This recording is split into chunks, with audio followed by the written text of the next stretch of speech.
वज़ीर दिफा ख्वाजा आसिफ ने पाक सऊदी मुआहदे पर भारत की परेशानी फितरी करार दे दी। वाज़ेह कर दिया, भारत को तकलीफ मार्का हक में मार पड़ने की है। पाकिस्तान के अज़ाइम जारहाना नहीं मगर जाहिरियत का जवाब देने का हक हासिल है।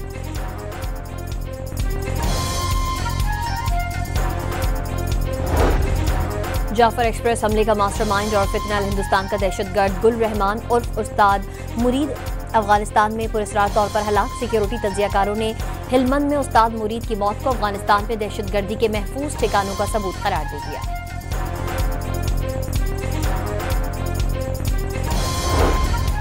हाफिजाबाद के इलाके सुखेकी में ट्यूशन सेंटर की छत गिर गई। तलबा समेत 7 अफराद जाँ बहक, जख्मी बच्चे की हालत तशवीशनाक। और दुबई में कौमी क्रिकेट टीम की प्री मैच कॉन्फ्रेंस मसरूफ। टीम आज प्रैक्टिस सेशन में हिस्सा लेगी। एशिया कप सुपर 4 मरहले में पाक भारत टाकरा कल होगा।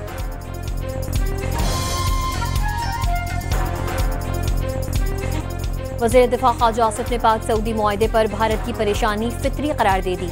वाज़ेह कर दिया, भारत को तकलीफ मार्का हक में मार पड़ने की है। पाकिस्तान के अज़ाइम जारहाना नहीं मगर जाहिरियत का जवाब देने का हक हासिल है।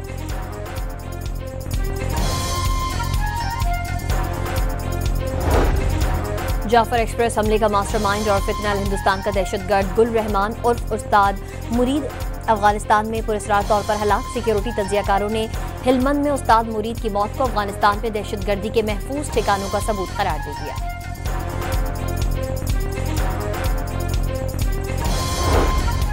हाफिजाबाद के इलाके सुखेकी में ट्यूशन सेंटर की छत गिर गई। तलबा समेत 7 अफराद जाँ बहक, जख्मी बच्चे की हालत तशवीशनाक। और दुबई में कौमी क्रिकेट टीम की प्री मैच कॉन्फ्रेंस मसरूफ। टीम आज प्रैक्टिस सेशन में हिस्सा लेगी। एशिया कप सुपर 4 मरहले में पाक भारत टाकरा कल होगा।